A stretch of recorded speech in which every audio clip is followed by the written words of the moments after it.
Telugu Desam party జాతీయ ప్రధాన కార్యదర్శి నారా లోకేష్ ఇవాళ మంగళగిరి నియోజకవర్గ పార్టీ నాయకులతో విస్తృత స్థాయి సమావేశం నిర్వహించారు. అక్కడ ఓ ఆసక్తికర ఘటన చోటు చేసుకుంది.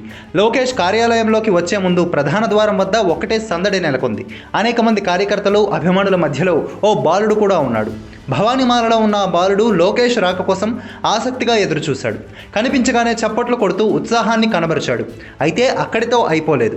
లోపలికి వచ్చి స్టేజ్ మీద లోకేష్ సెటిల్ అయ్యారు. అంతమంది జనాల్లో ఆ బాలుడిని గమనించారు. దగ్గరికి పిలిచారు. ఒళ్ళో కూర్చోబెట్టుకొని ఫోటోలకు పోజులు ఇచ్చారు. ఆ బాలుడి పేరేంటి, ఏం చదువుతున్నాడు వంటి వివరాలు కనుక్కున్నారు. ఆ తర్వాత అతన్ని పంపేసి మళ్ళీ తన సమావేశంలో లోకేష్ కంటిన్యూ అయ్యారు. అయితే బాలుడితో లోకేష్ ముచ్చట్లు చెప్పిన వీడియోలు వైరల్ అవుతున్నాయి.